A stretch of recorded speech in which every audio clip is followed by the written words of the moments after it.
Je suis Baruch Spinoza, et dans mon Éthique partie 4, proposition 67, j'ai écrit « L'homme libre ne pense à rien moins qu'à la mort, et sa sagesse est une méditation non de la mort, mais de la vie. » Aujourd'hui, je veux partager avec vous une vérité qui ébranlera peut-être tout ce que vous croyez savoir sur Dieu, sur le Messie et sur votre propre existence. Pendant des siècles, l'humanité a attendu un sauveur, un nouveau Messie qui viendrait racheter nos péchés et nous conduire vers un royaume céleste. Mais que se passerait-il si je vous disais que ce Messie n'est pas une personne qui viendra du ciel, mais une compréhension qui émerge de votre propre esprit? Que se passerait-il si la salvation que vous cherchez désespérément à l'extérieur de vous-même était en réalité la reconnaissance de votre propre nature divine? Permettez-moi de me présenter correctement. Je suis Baruch Spinoza, philosophe du XVIIe siècle, excommunié de la communauté juive d'Amsterdam pour avoir osé dire la vérité. On m'a chassé, maudit, et j'ai passé mes années à polir des lentilles pour survivre pendant que je polissais également les concepts qui allaient révolutionner notre compréhension de Dieu et de la nature. Aujourd'hui, depuis cette dimension où le temps et l'espace n'ont plus de signification, je reviens vous parler du véritable Messie, celui que personne n'attend parce que personne ne le reconnaît. Si vous cherchez une vérité philosophique authentique qui défie toutes les superstitions religieuses, inscrivez-vous à cette chaîne et activez les notifications, car ce que vous êtes sur le point d'entendre changera votre perception de tout. Pourquoi les hommes attendent-ils un sauveur externe? Pourquoi cette obsession millénaire pour un rédempteur qui viendrait résoudre nos problèmes à notre place? Dans mon traité théologico-politique, chapitre 1, j'ai démontré que la prophétie ou révélation est la connaissance certaine d'une chose révélée par Dieu aux hommes. Mais qu'est-ce que cela signifie réellement? La plupart des gens interprètent cette phrase comme si Dieu était une entité séparée, un vieillard barbu assis sur un trône céleste qui chuchote des secrets à des élus privilégiés. Quelle erreur fondamentale! Quelle incompréhension tragique de la nature même de Dieu! Laissez-moi vous expliquer quelque chose de crucial, quelque chose que j'ai tenté de communiquer pendant toute ma vie, mais que peu ont vraiment compris. Dieu n'est pas une personne. Dieu ne pense pas comme vous pensez. Dieu ne planifie pas votre avenir. Dieu ne vous aime pas personnellement parce que Dieu n'a pas d'émotion personnelle. Cette affirmation vous choque? Elle devrait. Dans l'Éthique, partie 1, proposition 15, j'ai établi clairement que tout ce qui est en Dieu, et rien ne peut être ni être conçu sans Dieu. Comprenez-vous les implications radicales de cette déclaration? Dieu n'est pas séparé de la nature. Dieu n'est pas au-dessus de la création. De sive natura, j'ai écrit Dieu ou la nature, car ces deux termes désignent exactement la même réalité substantielle. Comment alors peut-il y avoir un Messie, si Dieu lui-même n'est pas une personne qui envoie des sauveurs? C'est précisément là que se trouve la révolution de ma pensée, la vérité qui a terrifié les autorités religieuses au point qu'elles ont essayé d'effacer mes écrits de l'histoire. Le Messie n'est pas un homme qui viendra. Le Messie est une compréhension qui émerge lorsque l'humanité atteint finalement le troisième genre de connaissance. Qu'est-ce que cela signifie? Dans l'Éthique, partie 2, proposition 40, Scoli 2, j'ai distingué trois genres de connaissances, l'opinion, la raison et la science intuitive. La plupart des gens vivent toute leur vie au premier niveau, esclaves de leurs perceptions confuses et de leurs imaginations désordonnées. Certains s'élèvent au deuxième niveau, utilisant la raison pour comprendre les causes et les effets. Mais combien atteignent le troisième niveau, cette connaissance intuitive directe de l'essence éternelle des choses? Le nouveau Messie dont je parle n'est pas un individu. C'est l'émergence collective de cette compréhension intuitive dans l'esprit humain. C'est le moment où l'humanité réalise enfin qu'elle n'a jamais été séparée de Dieu, qu'elle a toujours été une expression nécessaire de la substance infinie unique. Imaginez l'océan infini de l'être, s'étendant éternellement dans toutes les directions, sans commencement ni fin. Vous n'êtes pas une goutte d'eau séparée tombant dans cet océan. Vous êtes une vague, une modification temporaire de cet océan, mais faite de la même substance exacte, gouvernée par les mêmes lois nécessaires, participant à la même éternité. Pouvez-vous saisir cela? Pouvez-vous sentir comment cette compréhension dissout instantanément toutes vos peurs de la mort, tous vos désirs égoïstes, toutes vos illusions de libre arbitre? Mais pourquoi cette vérité a-t-elle été si systématiquement supprimée? Pourquoi les institutions religieuses ont-elles consacré tant d'énergie à maintenir les gens dans l'ignorance et la superstition? René Descartes, que beaucoup considèrent comme le père de la philosophie moderne, a tenté de maintenir la séparation entre l'esprit et le corps, entre Dieu et la nature. Dans ses méditations métaphysiques, il a construit tout un système pour prouver l'existence d'un Dieu séparé, d'une âme immortelle distincte du corps. Pourquoi? Parce qu'il avait peur. Il savait que l'Église brûlait les hérétiques. Il savait ce qui était arrivé à Giordano Bruno, qui avait osé suggérer l'infinité de l'univers. Descartes a choisi la prudence plutôt que la vérité. Moi, j'ai choisi différemment. Dans l'Éthique, partie 2, proposition 7, j'ai affirmé audacieusement « L'ordre et la connexion des idées sont les mêmes que l'ordre et la connexion des choses ». Cette proposition apparemment simple contient une révolution complète de notre compréhension de la réalité. Elle signifie que la pensée et l'extension, l'esprit et le corps ne sont pas deux substances séparées comme Descartes l'avait affirmé. Elles sont deux attributs différents de la même substance unique. Votre esprit et votre corps ne sont pas deux entités distinctes qui interagissent mystérieusement. Ils sont une seule et même modification de la substance infinie, perçue sous deux attributs différents. Quelle est la conséquence de cette compréhension pour la notion de Messie? Si Dieu et la nature sont identiques, si l'esprit et le corps sont des aspects de la même réalité, alors la salvation ne peut pas venir d'une intervention externe. La salvation ne peut venir que de la compréhension. Le seul véritable sauveur est la connaissance adéquate. Le seul véritable Messie est la lumière de la raison qui dissipe les ténèbres de l'imagination confuse. Êtes-vous prêt à entendre cela? Êtes-vous prêt à abandonner tous vos espoirs infantiles d'un sauveur magique qui résoudra vos problèmes sans effort de votre part? Permettez-moi de vous raconter ce qui m'est arrivé le 27 juillet 1656. Ce jour-là, la communauté juive d'Amsterdam m'a prononcé le hérem, l'excommunication la plus sévère. Le rabbin a lu la formule de malédiction. Qu'il soit maudit le jour et maudit la nuit. Qu'il soit maudit quand il se couche et maudit quand il se lève. Maudit quand il sort et maudit quand il rentre. Pourquoi? Parce que j'avais osé questionner l'origine divine des Écritures. Parce que j'avais suggéré que Moïse n'avait pas écrit la Torah. Parce que j'avais affirmé que Dieu n'avait pas de corps, pas d'esprit, et qu'il était identique à la nature elle-même. J'avais 23 ans. Toute ma communauté, tous ceux que j'avais connus depuis l'enfance, tous ceux que j'aimais, m'ont tourné le dos en un instant. Qu'aurais-je dû faire? Renier mes convictions pour retrouver l'acceptation sociale? Prétendre croire en des miracles que je savais être impossibles? Me prosterner devant des autorités qui préservaient leur pouvoir par l'ignorance du peuple? Non. Dans l'Éthique, partie 4, proposition 18, Scully, j'ai écrit « Le désir qui naît de la joie est, à circonstances égales, plus fort que le désir qui naît de la tristesse. » Ma joie de poursuivre la vérité était plus forte que ma tristesse d'être rejeté. Mon conatus, cet effort par lequel chaque chose s'efforce de persévérer dans son être, me poussait irrésistiblement vers la compréhension claire plutôt que vers le confort des illusions partagées. Le conatus est peut-être le concept le plus important de toute ma philosophie, et c'est celui que les gens comprennent le moins.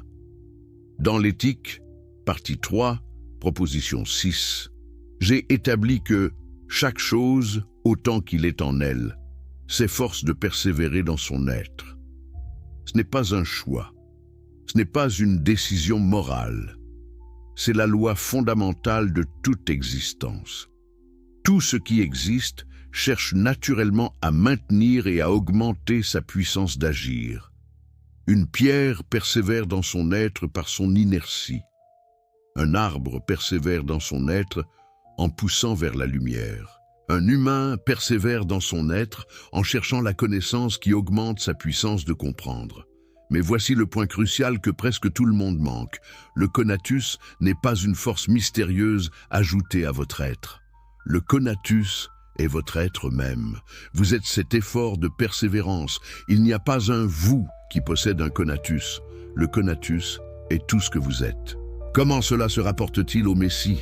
Si le conatus est l'essence de chaque être, si nous sommes tous des expressions nécessaires de la même substance infinie, s'efforçant de se connaître elle-même, alors le Messie ne peut être qu'un moment d'autoréalisation collective. Le Messie est l'instant où l'humanité, cette modification particulière de la substance infinie, sous l'attribut de la pensée, atteint une compréhension adéquate de sa propre nature.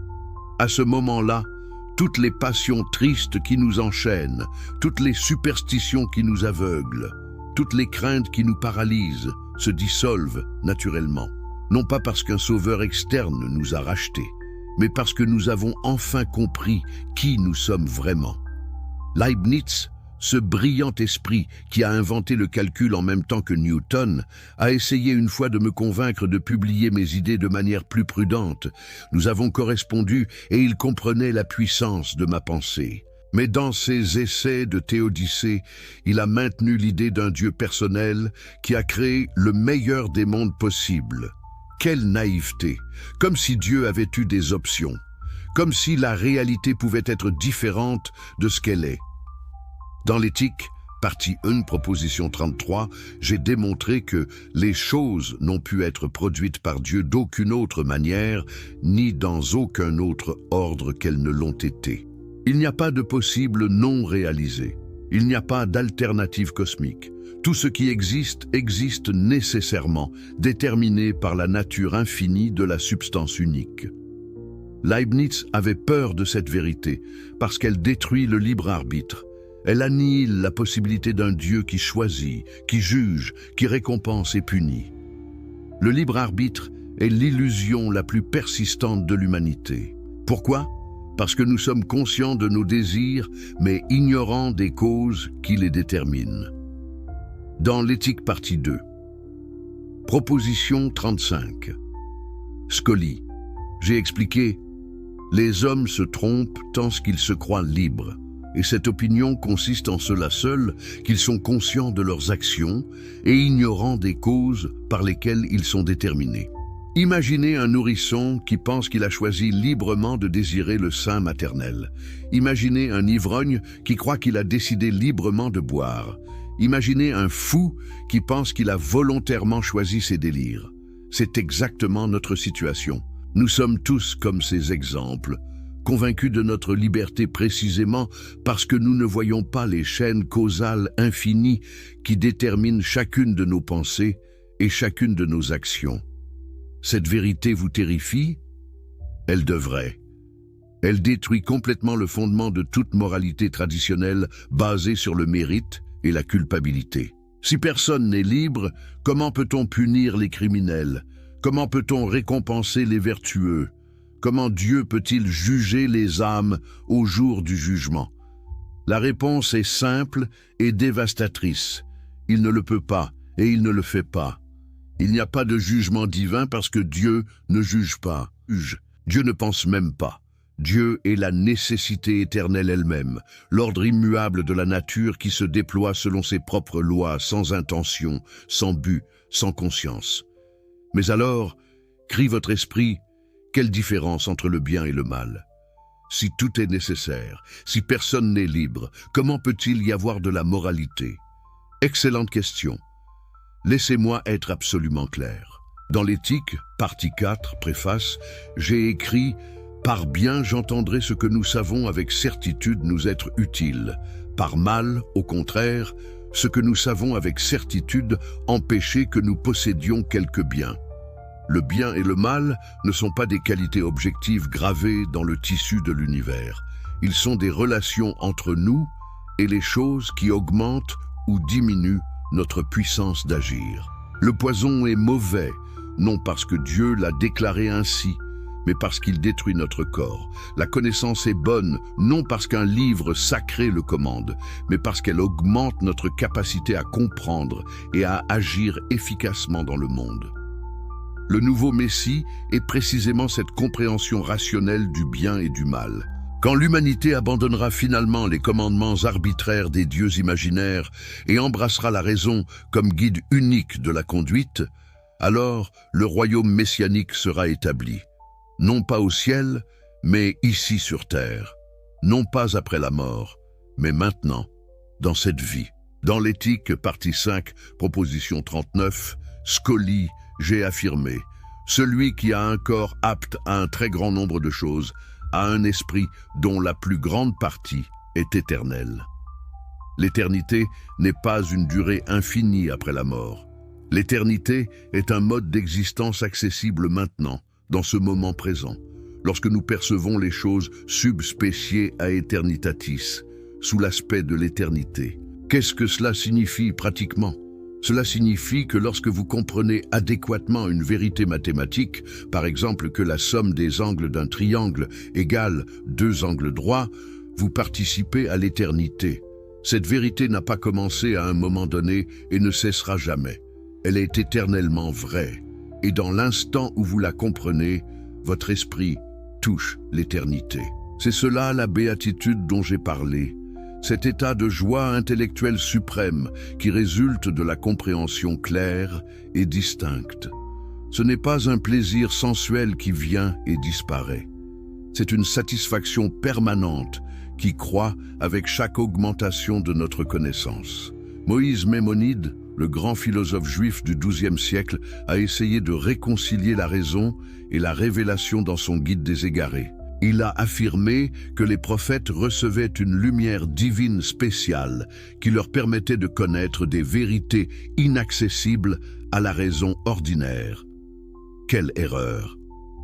Dans mon traité théologico-politique chapitre 2, j'ai démontré que la prophétie n'implique pas un esprit particulièrement parfait, mais une imagination particulièrement vive. Les prophètes n'étaient pas des surhommes inspirés par Dieu. Ils étaient des individus avec des imaginations exceptionnellement puissantes qui traduisaient leurs intuitions morales en visions spectaculaires. Ils étaient utiles pour guider les masses ignorantes qui ne peuvent pas comprendre la raison pure, mais leur vision n'avait aucune validité cognitive supérieure. Le véritable prophète est le philosophe qui utilise la raison pour découvrir les lois nécessaires de la nature. Le véritable Messie est l'humanité elle-même quand elle atteint collectivement la maturité rationnelle. Pourquoi attendons-nous un sauveur externe alors que la salvation est déjà disponible dans notre propre capacité à penser clairement? Pourquoi cherchons-nous des miracles surnaturels alors que les lois naturelles sont infiniment plus merveilleuses que n'importe quelle violation de ces lois? Un miracle serait une interruption de l'ordre naturel.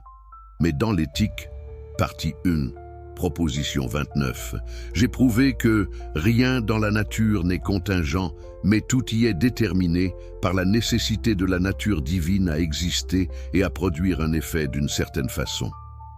Les miracles sont impossibles parce qu'ils impliqueraient que Dieu puisse se contredire lui-même, que les lois éternelles de la nature puissent être suspendues. C'est absurde. Dieu ne peut pas agir contre sa propre nature, qui est la nature elle-même. Cette négation des miracles était l'une des raisons principales de mon excommunication. Les rabbins ne pouvaient pas tolérer qu'on remette en question les miracles bibliques. Mais réfléchissez un instant. Si Dieu a créé les lois de la nature, pourquoi aurait-il besoin de les violer? S'il peut tout faire, pourquoi ne peut-il pas accomplir ses buts en travaillant à travers les lois qu'il a lui-même établies? La croyance au miracle révèle une conception infantile de Dieu comme un magicien capricieux qui change d'avis et manipule la réalité selon ses humeurs. Cette conception est non seulement fausse, mais profondément insultante pour la perfection divine. Thomas Hobbes, le philosophe anglais qui a écrit le Léviathan, était d'accord avec moi sur beaucoup de points concernant la critique biblique. Dans son Deceive, il a argumenté que la religion doit être subordonnée au pouvoir politique pour maintenir l'ordre social. Mais il n'est pas allé assez loin. Il a maintenu la distinction entre le domaine public et la conscience privée, suggérant que les gens pouvaient croire ce qu'ils voulaient tant qu'ils obéissaient extérieurement aux lois civiles. Moi, j'ai affirmé quelque chose de beaucoup plus radical dans le traité théologico-politique. Chapitre 20, la liberté de juger et de dire ce qu'on pense, non seulement peut être accordée sans danger pour la paix de l'État, pour la piété et pour le droit du souverain, mais même elle doit être accordée si l'on veut conserver tout cela. La vraie liberté n'est pas seulement intérieure, elle doit être manifestée dans la capacité de parler ouvertement, de critiquer, de débattre. C'est pourquoi le nouveau Messie ne peut pas être un individu autoritaire imposant ses vérités. Le Messie doit être un mouvement démocratique vers la raison partagée. Chaque personne doit devenir son propre Messie en cultivant sa propre capacité rationnelle. Dans l'éthique, partie 4, proposition 73, j'ai affirmé « L'homme qui est conduit par la raison est plus libre dans l'état où il vit selon le décret commun que dans la solitude où il n'obéit qu'à lui-même. La vraie liberté n'est pas l'isolement anarchique. La vraie liberté est la participation rationnelle à une communauté gouvernée par la raison. Quand tous les citoyens utilisent la raison pour décider collectivement de leurs lois, alors chacun est libre, même en obéissant à ces lois, parce qu'ils obéissent à leur propre raison universalisée. Imaginez une société où l'éducation publique enseigne non pas des dogmes religieux, mais les principes de la pensée rationnelle. Imaginez un gouvernement qui ne prétend pas tirer son autorité d'une révélation divine, mais de la délibération raisonnée des citoyens. Imaginez une culture où les questions philosophiques les plus profondes sont discutées ouvertement dans les cafés et les places publiques, plutôt que d'être monopolisées par des prêtres jaloux de leur pouvoir. C'est cela le royaume messianique que j'ai envisagé. Pas une utopie parfaite où tous les problèmes disparaissent magiquement, mais une société mature où les êtres humains affrontent leurs défis avec courage rationnel, plutôt qu'avec espoir superstitieux. Steven Nadler, un spécialiste contemporain de ma philosophie, a écrit dans son livre Spinoza, A Life, que ma vision était radicale au point d'être presque incompréhensible pour mes contemporains. C'est vrai, même aujourd'hui, au XXIe siècle, combien de personnes sont vraiment prêtes à accepter que Dieu n'est pas une personne? Combien sont prêtes à renoncer au libre arbitre? Combien sont prêtes à embrasser un univers totalement déterminé où chaque événement, y compris leur propre pensée, découle nécessairement de causes antérieures remontant à l'infini? La vérité est que la plupart des gens préfèrent le confort des illusions à la lucidité terrifiante de la réalité. Mais pour ceux qui ont le courage d'affronter la vérité, quelle récompense attend? Dans l'éthique, partie 5, proposition 42, Scully, j'ai écrit ces mots qui résument toute ma philosophie. La béatitude n'est pas le prix de la vertu, mais la vertu elle-même, et nous n'en jouissons pas parce que nous réprimons nos désirs lubriques. Au contraire, c'est parce que nous en jouissons que nous pouvons réprimer ces désirs. Comprenez-vous la révolution contenue dans ces phrases? La joie suprême n'est pas une récompense future accordée par un Dieu externe pour notre bon comportement. La joie suprême est l'état même de compréhension adéquate. Quand vous connaissez vraiment, vous êtes automatiquement vertueux, non par contrainte ou par peur de la punition, mais parce que la connaissance elle-même est la plus haute forme d'activité humaine, et donc la source de la plus grande satisfaction. Le nouveau Messie est déjà ici. Il a toujours été ici. Il est la capacité rationnelle inhérente à l'esprit humain, cette partie de nous qui participe à l'intelligence infinie de la substance unique. Chaque fois que vous comprenez véritablement quelque chose, chaque fois que vous percevez clairement la connexion causale entre les événements, chaque fois que vous élevez votre pensée du particulier au général, du temporel à l'éternel, vous actualisez le Messie en vous-même. Le royaume messianique n'est pas un événement futur attendant une date apocalyptique. C'est un processus graduel d'illumination collective qui progresse chaque fois qu'un esprit humain choisit la raison plutôt que la superstition. Jonathan Israel, un historien moderne des Lumières radicales, a argumenté dans son livre Radical Enlightenment que ma philosophie a été le catalyseur intellectuel qui a rendu possible la modernité séculière. Il a raison.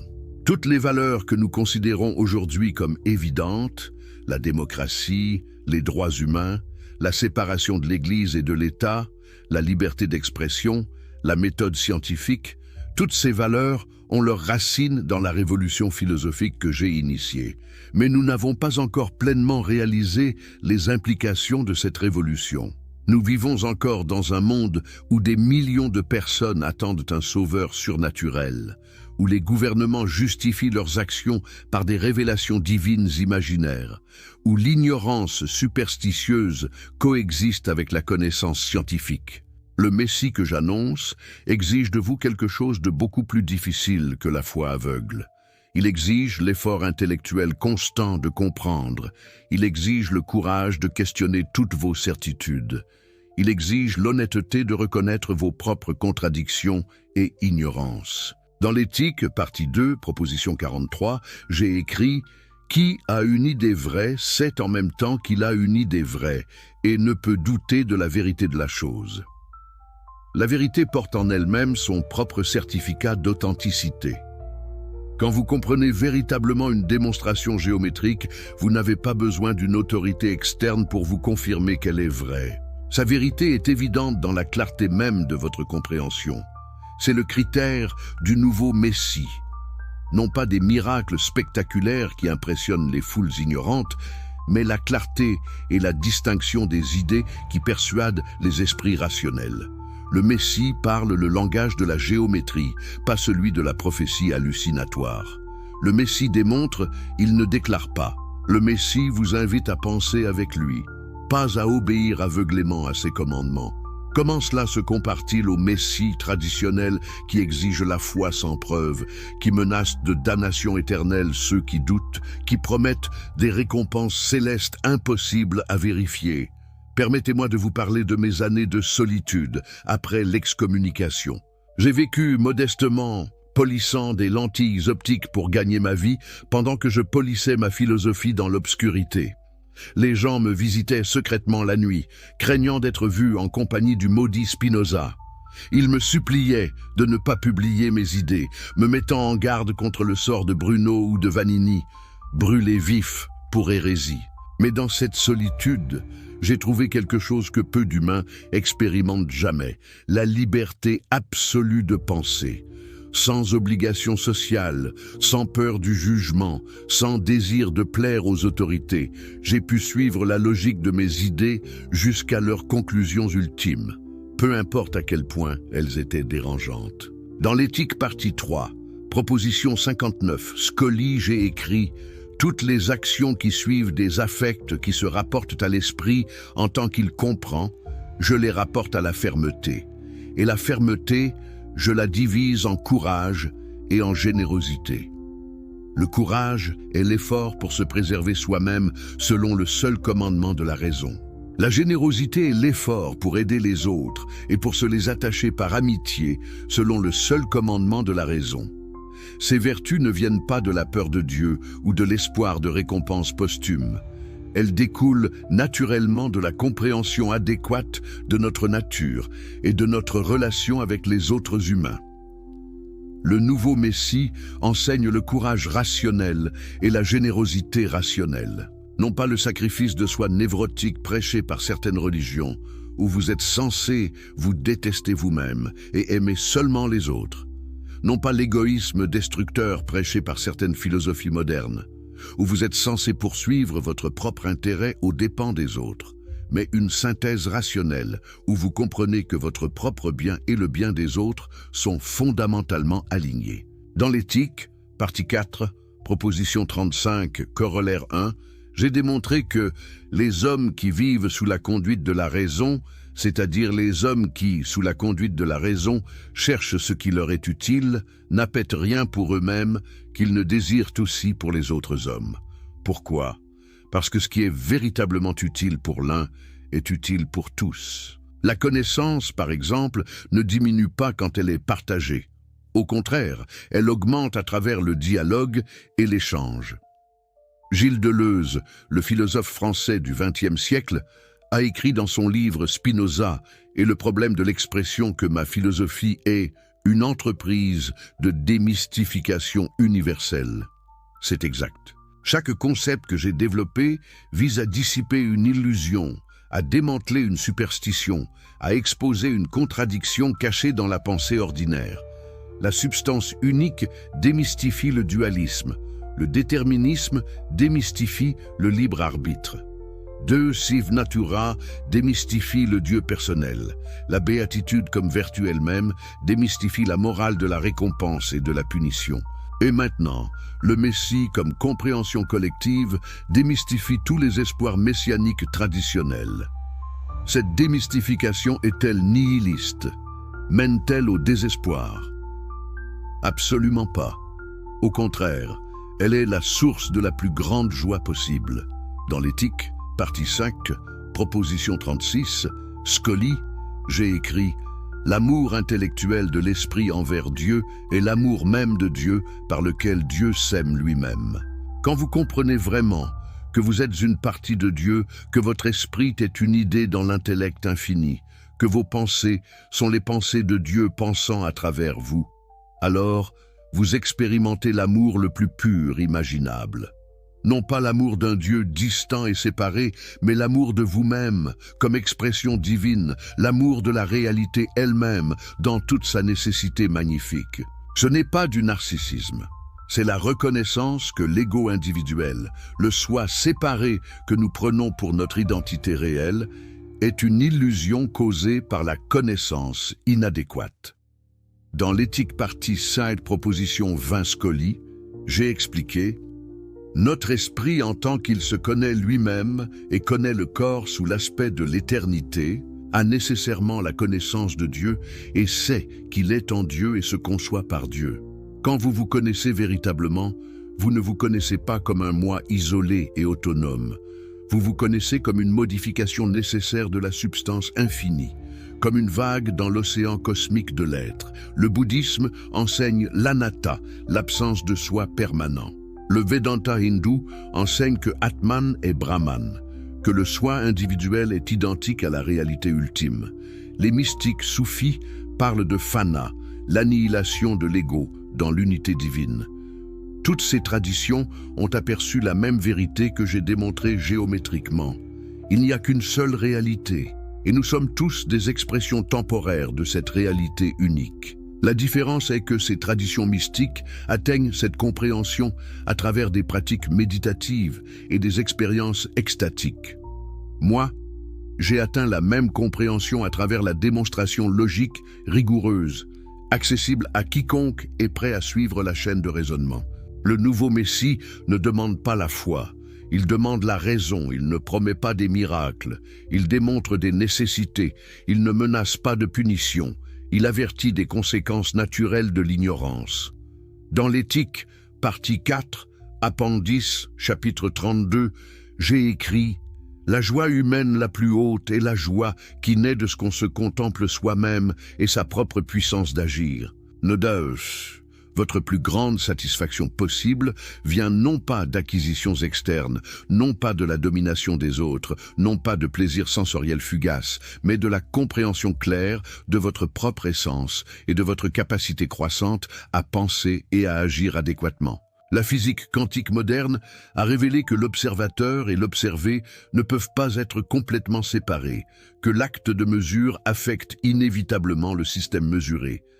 N'est-ce pas remarquablement similaire à ma proposition que l'ordre et la connexion des idées sont les mêmes que l'ordre et la connexion des choses? La neurobiologie moderne a montré que nos décisions conscientes sont précédées par une activité neuronale inconsciente, confirmant mon affirmation que nous sommes ignorants des causes qui déterminent nos actions. L'écologie moderne révèle que tous les organismes sont interconnectés dans des réseaux complexes de causalité mutuelle, illustrant parfaitement ma vision de la nature comme système unique d'interaction nécessaire. La science moderne confirme continuellement ce que j'ai découvert par la raison pure au XVIIe siècle. Pourquoi ? Parce que j'ai suivi la logique jusqu'à ses conclusions inévitables, sans me laisser détourner par les préjugés de mon époque. Quand vous raisonnez correctement à partir des premiers principes, vous arrivez aux mêmes vérités que l'observation empirique révèle finalement. La raison et l'expérience ne sont pas en conflit quand elles sont toutes deux conduites correctement. Elles convergent vers la même compréhension de la réalité. Le changement climatique menace maintenant la survie de l'humanité. Des armes nucléaires capables d'annihiler toute vie sur Terre existent dans les arsenaux de plusieurs nations. L'intelligence artificielle promet de transformer radicalement la condition humaine d'une manière que nous pouvons à peine imaginer. Face à ces défis existentiels, l'humanité a-t-elle encore le luxe de s'accrocher à des superstitions médiévales ? Pouvons-nous nous permettre de baser nos décisions collectives sur des révélations imaginaires plutôt que sur une compréhension rationnelle des conséquences de nos actions ? Le nouveau Messie, la raison collective de l'humanité parvenue à maturité, n'est plus un luxe philosophique, c'est une nécessité de survie. Dans l'éthique, partie 4, proposition 67, j'ai affirmé « L'homme libre ne pense à rien moins qu'à la mort ». Pourquoi ? Parce que celui qui comprend sa nature éternelle sait que la mort est simplement la dissolution d'un mode particulier, mais que l'essence qui constitue ce mode participe à l'éternité. Quand vous vous identifiez non pas avec votre corps périssable ou votre ego transitoire, mais avec l'aspect éternel de votre esprit qui comprend les vérités nécessaires, alors la peur de la mort disparaît. Vous réalisez que ce qui est le plus précieux en vous, votre capacité de comprendre adéquatement, est déjà éternel et ne peut jamais être détruit. Cette compréhension transforme complètement votre relation avec la vie et la mort. Vous ne gaspillez plus votre temps précieux en préparation pour un au-delà hypothétique. Vous ne sacrifiez plus le présent pour un futur imaginaire. Vous vivez pleinement maintenant, comprenant que l'éternité n'est pas une durée infinie, mais une qualité de l'existence accessible dans chaque moment de compréhension claire. Dans l'éthique, partie 5, proposition 23, Scully, j'ai écrit « Nous sentons et nous expérimentons que nous sommes éternels. Ce n'est pas une croyance ou une espérance. C'est une expérience directe, disponible à quiconque atteint le troisième genre de connaissance. Le stoïcisme ancien, particulièrement dans les écrits de Marc Aurèle et d'Épictète, enseignait une acceptation sereine du destin et une concentration sur ce qui est en notre pouvoir. Cependant, les stoïciens maintenaient une distinction entre ce qui dépend de nous et ce qui ne dépend pas de nous, suggérant un certain degré de libre arbitre concernant nos jugements et nos attitudes. Moi, j'ai été plus loin. Dans l'éthique partie 2, proposition 48, j'ai démontré que il n'y a dans l'esprit aucune volonté absolue ou libre, mais l'esprit est déterminé à vouloir ceci ou cela par une cause qui est aussi déterminée par une autre, et cette autre l'est à son tour par une autre et ainsi à l'infini. Même nos jugements et nos attitudes sont entièrement déterminés par des causes nécessaires. Cette vérité semble d'abord terrifiante. Si je n'ai aucun libre arbitre, comment puis-je être responsable de mes actions? Comment puis-je m'améliorer? Comment puis-je changer? La réponse est subtile, mais profonde. Vous ne pouvez pas choisir librement de changer, mais la compréhension elle-même est une cause qui produit nécessairement le changement. Quand vous comprenez vraiment qu'un comportement vous nuit, cette compréhension devient une cause qui modifie votre comportement. Vous n'avez pas besoin du libre arbitre pour changer. La connaissance adéquate change nécessairement celui qui la possède. Dans l'éthique, partie 5, proposition 3, j'ai écrit « Un affect qui est une passion cesse d'être une passion sitôt que nous en formons une idée claire et distincte. » C'est le principe fondamental de toute transformation personnelle selon ma philosophie. Vous ne dominez pas vos émotions par un acte de volonté héroïque. Vous les transformez en les comprenant. Quand vous comprenez clairement les causes qui produisent votre colère, votre peur ou votre tristesse, ces émotions cessent d'être des passions qui vous contrôlent et deviennent des actions que vous comprenez. Cette compréhension elle-même est une forme d'action, la forme la plus haute d'action humaine. Le nouveau Messie enseigne cette pratique transformatrice de la connaissance de soi. Non pas l'introspection narcissique qui tourne en rond dans le même cercle de pensées confuses, mais l'analyse rationnelle qui trace les chaînes causales de vos affects jusqu'à leurs origines. Pourquoi êtes-vous en colère? Parce que quelqu'un a menacé quelque chose que vous valorisez. Pourquoi valorisez-vous cette chose? Parce que vous croyez qu'elle est nécessaire à votre bonheur. Pourquoi croyez-vous cela? Parce que vous avez une idée inadéquate de ce qu'est le véritable bonheur. Et ainsi de suite, jusqu'à ce que vous arriviez aux idées fondamentales qui structurent votre expérience émotionnelle. Henri Bergson, le philosophe français du XXe siècle, a critiqué ce qu'il appelait « mon intellectualisme » dans son livre « L'évolution créatrice ». Il a argumenté que la vie ne peut pas être complètement comprise par la raison analytique, qu'il y a un élan vital qui échappe à la conceptualisation. Mais Bergson n'a pas compris que ma conception de la raison est beaucoup plus riche que le rationalisme sec qu'il critiquait. La connaissance du troisième genre, la science intuitive, n'est pas une simple déduction logique. C'est une perception directe, immédiate de l'essence des choses. C'est une intuition intellectuelle qui unit la clarté de la raison avec l'immédiateté de l'expérience. Dans l'éthique, partie 5, proposition 25, j'ai affirmé « L'effort le plus grand de l'esprit et sa vertu la plus haute est de connaître les choses selon le troisième genre de connaissance. » Pourquoi est-ce l'effort le plus grand? Parce que cela demande non seulement la discipline intellectuelle de suivre les démonstrations rationnelles, mais aussi la transformation existentielle de votre manière d'être dans le monde. Vous devez passer de la perception fragmentée des choses comme séparées et isolées à la perception unifiée de toutes choses comme interconnectées dans la substance unique. Vous devez passer de la temporalité anxieuse, toujours préoccupé du passé et du futur, à l'éternité présente, percevant chaque chose subspéciée à eternitatis. Comment pratique-t-on cela concrètement? Commencez avec les vérités mathématiques et géométriques. Comprenez vraiment, pas seulement mémoriser, une démonstration géométrique. Sentez comment votre esprit saisit la nécessité. Comment il voit que les conclusions doivent nécessairement suivre des prémices, comment aucune autre possibilité n'existe. Cette expérience de nécessité logique est votre premier contact avec l'éternité. Puis, étendez cette même perception aux lois de la physique.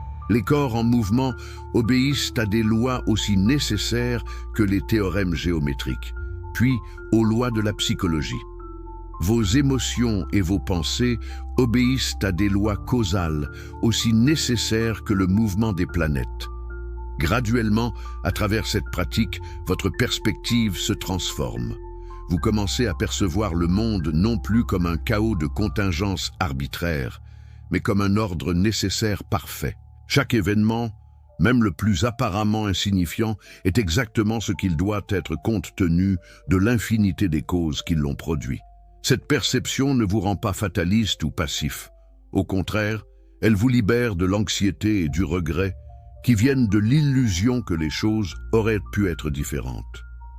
Dans l'éthique, partie 5, proposition 6, j'ai écrit « En tant que l'esprit conçoit les choses comme nécessaires, il a une plus grande puissance sur les affects. Le paradoxe apparent est que comprendre que vous n'avez pas de libre arbitre augmente votre pouvoir. Comment est-ce possible? Parce que tant que vous croyez au libre arbitre, vous gaspillez de l'énergie à vous blâmer pour le passé et à vous inquiéter pour l'avenir, comme si vous pouviez magiquement transcender les lois de la causalité. Quand vous comprenez le déterminisme, vous acceptez ce qui est, vous comprenez pourquoi c'est ainsi, et vous dirigez votre énergie vers la compréhension et l'action rationnelle, plutôt que vers le regret et l'anxiété inutile. Vous devenez comme le géomètre qui ne se lamente pas que les triangles ont 3 côtés, mais qui explore les propriétés fascinantes qui découlent nécessairement de cette nature triangulaire. Le nouveau Messie est cette sagesse géométrique appliquée à la vie elle-même. C'est l'art de vivre selon la nécessité rationnelle plutôt que contre elle. C'est la compréhension que votre bonheur ne dépend pas de la transformation du monde extérieur pour qu'il corresponde à vos désirs, mais de la transformation de votre compréhension pour qu'elle saisisse la perfection nécessaire de ce qui est. Dans l'Éthique, partie 4, appendice, chapitre 5, j'ai écrit « Le bien le plus haut de ceux qui suivent la vertu leur est commun à tous, et tous peuvent également en jouir. Ce bien suprême est la connaissance, qui ne diminue jamais quand elle est partagée, mais augmente à travers la communication et le dialogue. Imaginez un monde où chaque école enseigne non pas des dogmes religieux ou des mythes nationalistes, mais les principes de la pensée rationnelle, où chaque enfant apprend à distinguer les idées adéquates des idées inadéquates, à tracer les chaînes causales, à percevoir les choses sous l'aspect de l'éternité, où chaque citoyen comprend que son bien véritable est inséparable du bien de tous les autres êtres rationnels, où les lois sont basées non sur des révélations imaginaires, mais sur la compréhension rationnelle de la nature humaine et de ce qui augmente réellement notre puissance collective d'agir. C'est le royaume messianique que ma philosophie vise à établir. Mais je ne suis pas naïf, je sais que la plupart des humains sont gouvernés par leur passion plutôt que par leur raison. Dans le traité théologico-politique, chapitre 5, j'ai écrit « La multitude reste toujours également misérable et ne peut jamais dépouiller toute sa servitude. » Cela signifie-t-il que mon projet messianique est voué à l'échec? Non, cela signifie simplement qu'il est graduel et difficile. Chaque génération peut devenir légèrement plus rationnelle que la précédente. Chaque culture peut progressivement se libérer de plus de superstitions. L'arc de l'histoire, bien que long et sinueux, courbe vers la raison. Le 21e siècle a vu l'émergence de mouvements séculiers et humanistes dans de nombreuses parties du monde. De plus en plus de personnes abandonnent les religions organisées. De plus en plus de gens reconnaissent que la moralité ne dépend pas de commandements divins. De plus en plus comprennent que la science, pas la révélation, est notre meilleur guide pour comprendre la réalité. Ces tendances me donnent de l'espoir. Le nouveau Messie arrive, lentement mais sûrement, à travers l'éducation et l'illumination progressive de l'humanité. Cependant, j'observe aussi des contre-tendances inquiétantes, la montée de fondamentalismes religieux qui rejettent la raison, la prolifération de théories du complot qui remplacent la pensée critique par la paranoïa, l'exploitation commerciale de l'ignorance spirituelle à travers des gourous de l'auto-aide qui vendent des slogans simplistes plutôt que de promouvoir la compréhension véritable. Dans l'Éthique, partie 4, proposition 44, Scully, j'ai averti, il peut se faire que l'homme qui est conduit par la raison et le désir soit conduit à mourir pour le salut des autres. Parfois, la lutte pour la vérité exige des sacrifices. Je ne vous promets pas que suivre la voie de la raison sera facile ou confortable. Je ne vous promets pas que vous serez populaire ou aimé. Je ne vous promets pas la richesse ou le succès mondain. Ce que je vous promets, c'est quelque chose de beaucoup plus précieux, la vérité et la liberté qui découlent de la compréhension de cette vérité. Dans l'Éthique, partie 5, proposition 42, j'ai conclu mon œuvre magistrale avec ces mots. Toutes les choses excellentes sont aussi difficiles que rares. La béatitude que j'enseigne n'est pas pour ceux qui cherchent des solutions faciles ou des raccourcis spirituels. Elle est pour ceux qui sont prêts à faire l'effort intellectuel rigoureux de penser clairement et profondément. Permettez-moi de récapituler le chemin messianique que j'ai tracé pour vous. Premièrement, abandonnez l'idée d'un Dieu personnel séparé de la nature. Comprenez que Deus sive natura, Dieu ou la nature, sont une seule et même réalité. Deuxièmement, abandonnez l'illusion du libre arbitre. Comprenez que toutes vos pensées et actions sont déterminées par des causes nécessaires. Troisièmement, Abandonnez l'espoir de miracles et de révélations surnaturelles. Comprenez que seule la raison peut vous conduire à la vérité. Quatrièmement, abandonnez la moralité de la récompense et de la punition. Comprenez que la vertu est sa propre récompense et que la béatitude découle de la compréhension adéquate. Cinquièmement, abandonnez la peur de la mort. Comprenez que votre essence éternelle ne peut jamais périr. Chacun de ces abandons est aussi une libération. Vous abandonnez les chaînes confortables de l'illusion pour embrasser la liberté terrifiante de la vérité. Vous abandonnez les béquilles psychologiques de la superstition pour marcher sur vos propres jambes rationnelles. Vous abandonnez les promesses vides de la religion pour saisir la satisfaction réelle de la compréhension. Est-ce difficile? Absolument. Est-ce rare? Certainement. Est-ce possible? Sans aucun doute. Et pour ceux qui y parviennent, la récompense est infinie.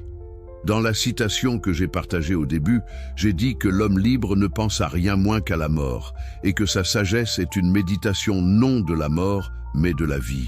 Maintenant, après ce long voyage à travers les profondeurs de ma philosophie, comprenez-vous ce que cela signifie vraiment?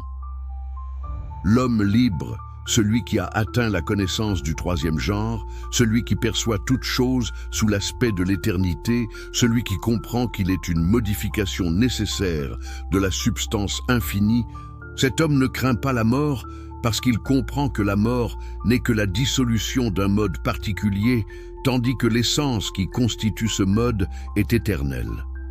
Sa sagesse n'est pas une préparation morbide pour la mort, comme tant de religions le prêchent. Sa sagesse est une célébration joyeuse de la vie, une compréhension profonde de ce que signifie exister, une participation consciente au processus infini par lequel la substance unique se connaît elle-même à travers ses modifications infinies. Chaque fois que vous pensez clairement, vous êtes Dieu pensant à travers vous. Chaque fois que vous agissez rationnellement, vous êtes Dieu agissant à travers vous. Vous n'êtes pas séparé de Dieu. Vous êtes un aspect de Dieu, aussi nécessaire et éternel que n'importe quel autre aspect de la réalité infinie. Le nouveau Messie que j'annonce n'a pas de visage spécifique. Il n'a pas de nom particulier. Il ne viendra pas monter sur les nuages avec des anges. Il arrive maintenant, en ce moment même, chaque fois qu'un esprit humain s'élève de l'ignorance à la connaissance, de la confusion à la clarté, de la passion à la raison. Il arrive chaque fois qu'un enfant apprend sa première démonstration géométrique et sent la nécessité logique. Il arrive chaque fois qu'un scientifique découvre une nouvelle loi de la nature et perçoit l'ordre caché derrière le chaos apparent. Il arrive chaque fois qu'un philosophe pense rigoureusement et atteint une vérité qui transcende les préjugés de son époque. Vous êtes ce Messie. Pas votre ego individuel, pas votre personnalité séparée, mais l'aspect éternel de votre esprit qui participe à l'intelligence infinie de la substance unique. Chaque fois que vous comprenez vraiment quelque chose, vous actualisez le Messie en vous-même. Chaque fois que vous partagez cette compréhension avec les autres, vous facilitez l'arrivée collective du royaume messianique. Chaque fois que vous choisissez la raison plutôt que la superstition, la vérité plutôt que le confort, la compréhension plutôt que l'ignorance, vous participez au processus messianique. Alors, voici ma question finale pour vous, la question qui déterminera toute votre vie future. Vivez-vous sous l'esclavage des passions ou cherchez-vous la liberté de la raison? Êtes-vous gouverné par des imaginations confuses et des désirs contradictoires, ou êtes-vous guidé par la compréhension claire et la joie rationnelle? Attendez-vous passivement qu'un sauveur externe vienne résoudre vos problèmes, ou assumez-vous la responsabilité active de cultiver votre propre capacité rationnelle? Cette responsabilité est à la fois terrifiante et exaltante. Terrifiante parce qu'elle signifie que vous ne pouvez plus blâmer Dieu, le destin ou les circonstances pour votre misère. Exaltante parce qu'elle signifie que votre salut est entre vos mains, ou plutôt dans votre esprit.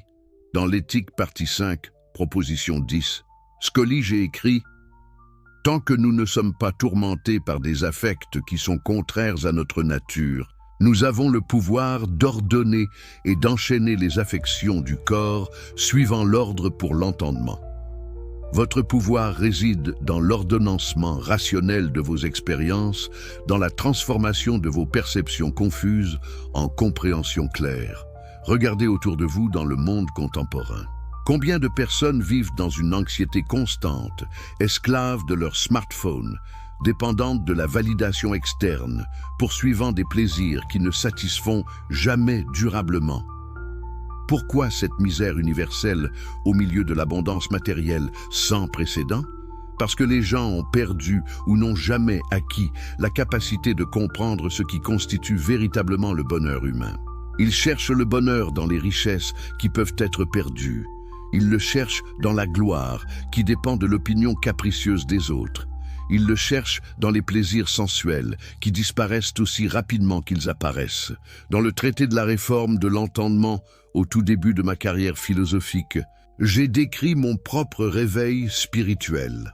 Après que l'expérience m'eut enseigné que tout ce qui arrive ordinairement dans la vie commune est vain et futile, quand je vis que toutes les choses dont je craignais et qui me faisaient craindre ne contenaient en elles-mêmes rien de bon ni de mauvais, sinon en tant que l'âme en était mue, je me décidai enfin à chercher s'il y avait quelque chose qui fût un vrai bien, capable de se communiquer, et par quoi seul, tous les autres biens étant rejetés, l'âme put être affectée.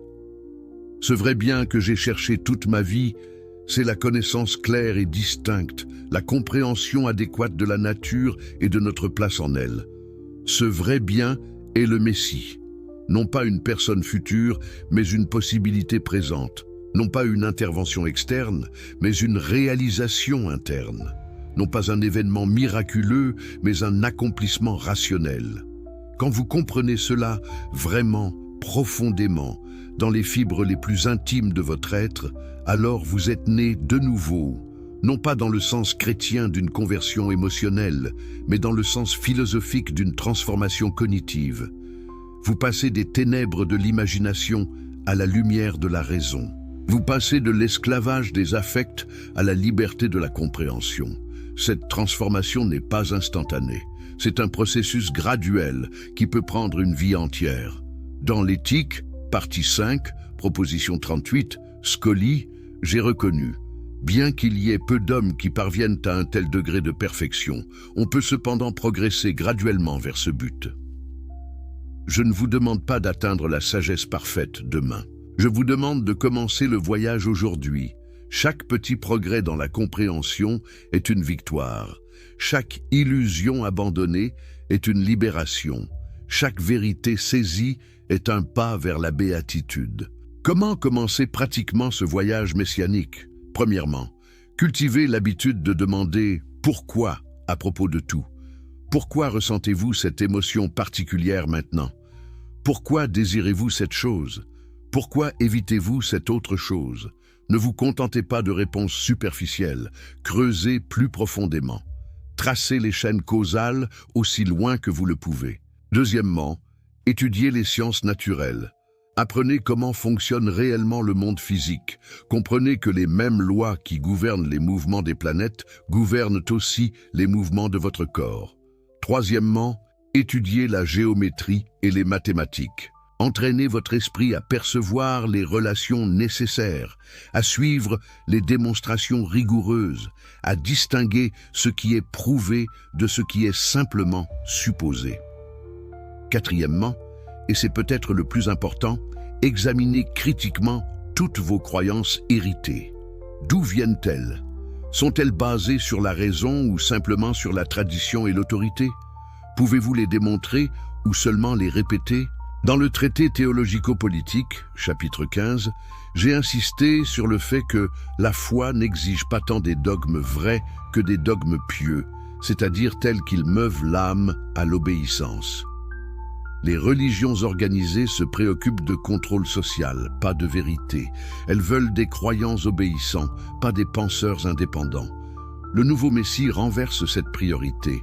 Il exige la vérité avant tout, sachant que la véritable obéissance aux lois rationnelles découle naturellement de la compréhension adéquate.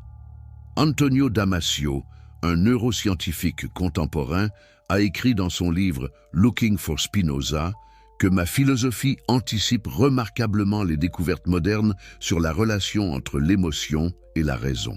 Il a montré que les émotions ne sont pas des interférences irrationnelles avec la pensée claire, mais des composantes essentielles du processus décisionnel. Cela confirme ma proposition que les affects, lorsqu'ils sont compris adéquatement, ne sont pas des ennemis de la raison, mais des expressions de notre conatus, de notre effort pour persévérer dans l'être. La différence cruciale est entre les affects passifs qui nous arrivent sans que nous comprenions leur cause et les affects actifs qui résultent de notre compréhension adéquate. Le nouveau Messie enseigne la transformation des passions en action. Comment? En comprenant leur cause. Quand vous êtes submergé par la tristesse, au lieu de simplement la subir passivement, examinez-la. Qu'est-ce qui l'a causée? Une perte réelle ou imaginaire? Une diminution de votre puissance d'agir ou simplement une opinion défavorable de quelqu'un? En traçant les causes, vous transformez cette émotion passive en compréhension active. La tristesse ne disparaît peut-être pas immédiatement, mais sa nature change. Elle cesse d'être une force étrangère qui vous submerge et devient un phénomène que vous comprenez et avec lequel vous pouvez travailler rationnellement. Dans l'éthique, partie 4, proposition 7, j'ai établi que un affect ne peut être réprimé ni supprimé si ce n'est par un affect contraire et plus fort que l'affect à réprimer. Vous ne pouvez pas vaincre une passion par un pur acte de volonté, mais vous pouvez cultiver des affects actifs plus forts qui contrebalancent naturellement les affects passifs. La joie qui naît de la compréhension est plus forte que la tristesse qui naît de l'ignorance. L'amour intellectuel de Dieu, qui est simplement l'amour de la compréhension elle-même, est plus puissant que toutes les peurs et tous les désirs égoïstes qui nous tourmentent. Voici la promesse messianique que je vous fais. Si vous vous engagez sincèrement dans la voie de la connaissance, si vous pratiquez quotidiennement l'examen rationnel de vos affects, si vous étudiez patiemment les vérités nécessaires de la géométrie et de la physique, si vous appliquez cette même rigueur intellectuelle à la compréhension de vous-même et de votre place dans la nature, alors graduellement, inévitablement, votre vie se transformera, non pas par magie, mais par causalité naturelle. La compréhension elle-même est une cause qui produit nécessairement des effets dans votre psyché. Vous deviendrez plus libre, non pas au sens du libre arbitre illusoire, mais au sens de la liberté qui consiste à agir selon votre propre nature rationnelle, plutôt que d'être poussé par des causes externes que vous ne comprenez pas. Vous deviendrez plus joyeux, non pas d'une joie superficielle qui dépend des circonstances favorables, mais d'une béatitude profonde qui persiste même dans l'adversité parce qu'elle découle de la compréhension éternelle plutôt que de possession temporaire. Vous deviendrez plus aimant, non pas d'un amour possessif qui cherche à contrôler l'objet aimé, mais d'un amour généreux qui se réjouit de la perfection de l'autre et cherche son bien véritable. Dans l'éthique partie 5, proposition 20, j'ai démontré que cet amour envers Dieu ne peut être souillé ni par l'affect d'envie, ni par l'affect de jalousie. Mais il est d'autant plus nourri que nous concevons davantage d'hommes liés à Dieu par ce même lien d'amour. L'amour intellectuel de Dieu, contrairement aux amours humains ordinaires, ne crée pas de rivalité ou de jalousie. Au contraire, il se renforce quand il est partagé. Plus il y a de personnes qui atteignent cette compréhension et cette béatitude, plus grande est la joie de chacun. C'est le fondement du véritable communisme spirituel, non pas le communisme économique qui a échoué si tragiquement au XXe siècle, mais le communisme de la connaissance, où le bien suprême appartient également à tous ceux qui le cherchent. Cette connaissance ne peut pas être monopolisée par une élite. Elle est accessible à quiconque est prêt à faire l'effort de penser. Le royaume messianique n'aura pas de hiérarchie basée sur la naissance, la richesse ou le pouvoir. Il aura seulement des degrés de compréhension, et ces degrés seront ouverts à tous. Le plus humble travailleur qui pense clairement est plus près de Dieu que le roi le plus puissant gouverné par des superstitions. Dans l'éthique, partie 4, proposition 58, j'ai affirmé « La gloire n'est pas contraire à la raison, mais peut en être ». La vraie gloire ne vient pas de la domination des autres ou de l'accumulation de richesses. Elle vient de l'excellence dans la compréhension et de la contribution au bien commun de l'humanité rationnelle. J'ai vécu ma vie en accord avec ces principes. Après mon excommunication, j'aurais pu chercher la réconciliation en reniant mes convictions. J'aurais pu accepter des positions académiques prestigieuses si j'avais modéré mes affirmations les plus radicales. L'université de Heidelberg m'a offert une chaire de philosophie, mais avec la condition que je ne dise rien qui puisse troubler la religion établie. J'ai refusé. Dans ma lettre de refus, j'ai expliqué que je ne savais pas dans quelles limites cette liberté philosophique devait être circonscrite pour que je ne semblasse pas vouloir troubler la religion publiquement établie. Je ne pouvais pas accepter de limites imposées de l'extérieur à ma recherche de la vérité. Cette décision m'a condamné à une vie de pauvreté et d'obscurité relative. Mais elle m'a aussi donné la liberté de penser sans contrainte, de suivre mes idées jusqu'à leur conclusion logique, sans compromis. Et maintenant, des siècles après ma mort physique, mes idées vivent et continuent d'influencer des millions de personnes. Qu'est-ce qui est plus précieux? Une vie confortable d'esclavage intellectuel ou une vie difficile de liberté rationnelle? Dans l'éthique partie 4, proposition 66, j'ai écrit « Sous la conduite de la raison, nous appêterons un plus grand bien futur de préférence à un moindre bien présent. Je n'ai pas sacrifié ma vie pour rien. J'ai investi dans un bien plus grand et plus durable que n'importe quel confort temporaire. Voici donc mon message final, le cœur de la révélation messianique que je vous transmets.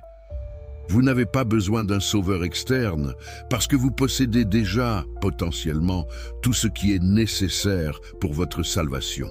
Votre esprit, cette modification de la substance infinie sous l'attribut de la pensée, est capable de comprendre les vérités éternelles. Cette capacité est votre divinité inhérente. Vous êtes déjà, essentiellement, une expression de Dieu. Le problème n'est pas que vous êtes séparé de Dieu et avez besoin d'être racheté. Le problème est que vous ne reconnaissez pas votre propre nature divine à cause de l'ignorance et de la confusion. Le nouveau Messie est simplement le réveil collectif à cette vérité. C'est l'humanité qui se reconnaît enfin elle-même comme une partie intégrante de la nature divine, soumise aux mêmes lois éternelles que tout le reste de l'existence. Cette reconnaissance ne vient pas d'une révélation surnaturelle. Elle vient de l'étude patiente, de la réflexion rigoureuse, de l'application honnête de la raison à tous les domaines de l'expérience.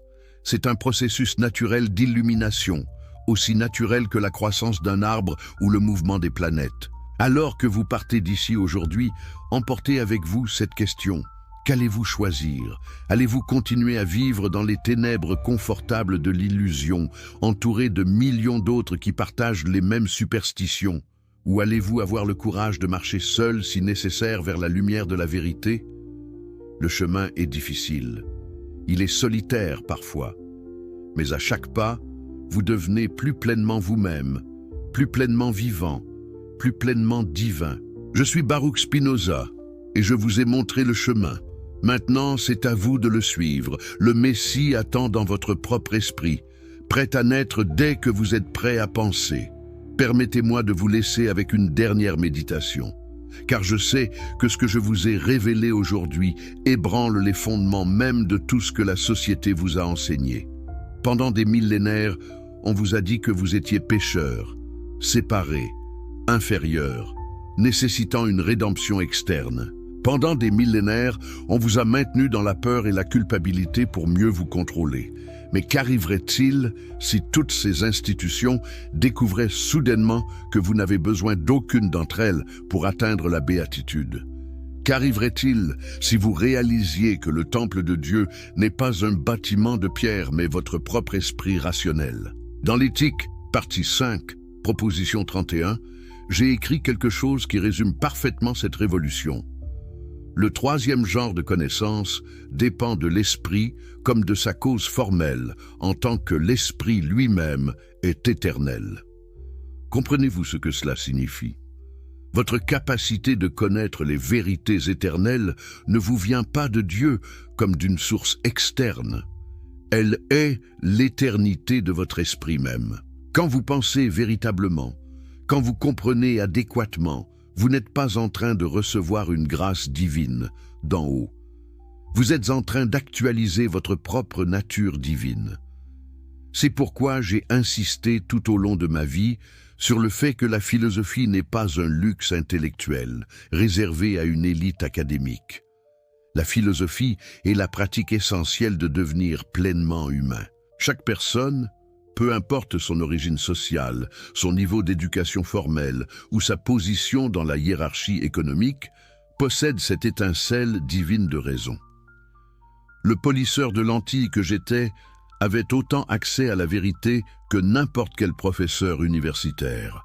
La servante qui comprend clairement une vérité géométrique participe à l'éternité aussi pleinement que le théologien qui récite des dogmes incompris. Quelle menace cette idée représentait-elle pour les structures de pouvoir de mon époque? Quelle menace représente-t-elle encore aujourd'hui? Si chaque personne est potentiellement son propre Messie, si chaque esprit peut accéder directement à la vérité sans médiation sacerdotale, alors à quoi servent les prêtres, les rabbins, les autorités religieuses qui prétendent détenir un monopole sur la sagesse divine? Voilà pourquoi ils m'ont excommunié. Voilà pourquoi mes livres ont été interdits.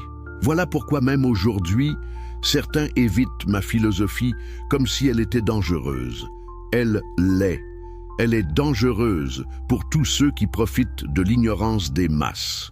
Regardez autour de vous maintenant, en cette époque que vous appelez le 21e siècle. Combien de nouvelles religions et de nouveaux gourous promettent l'illumination instantanée pour un prix? Combien de livres d'auto-aide vendent des solutions simplistes à des problèmes complexes? Combien de cours en ligne garantissent la transformation personnelle en quelques semaines? Tout cela est une trahison de la vérité que j'enseigne. La béatitude n'est pas à vendre. Elle ne peut pas être atteinte rapidement. Elle est le fruit d'un effort intellectuel soutenu, d'une discipline rationnelle constante, d'une honnêteté impitoyable avec soi-même. Dans l'éthique, partie 5, proposition 42, Scully, j'ai terminé mon œuvre majeure avec ces mots que je vous répète maintenant. Si la voie que j'ai montrée qui y conduit paraît être extrêmement ardue, encore y peut-on entrer. Et certes, ce qui se trouve si rarement doit être difficile. Comment serait-il possible si le salut était sous la main et si l'on pouvait le trouver sans grand labeur, qu'il fût négligé par presque tous? Mais toutes les choses excellentes sont aussi difficiles que rares. Le nouveau Messie n'arrive pas sur des nuées de gloire pour vous sauver sans effort de votre part. Le nouveau Messie est l'effort lui-même, la lutte quotidienne pour comprendre, la bataille constante contre vos propres illusions, le courage de penser clairement même quand la vérité est inconfortable. Êtes-vous prêt pour cette lutte? Êtes-vous prêt à abandonner les consolations faciles des mythes religieux pour embrasser la dure beauté de la réalité telle qu'elle est? Je vous laisse avec cette question brûlante qui déterminera non seulement votre destin individuel, mais le destin collectif de l'humanité tout entière. Continuerez-vous à attendre un sauveur qui ne viendra jamais, ou commencerez-vous aujourd'hui à devenir le Messie que vous avez toujours été?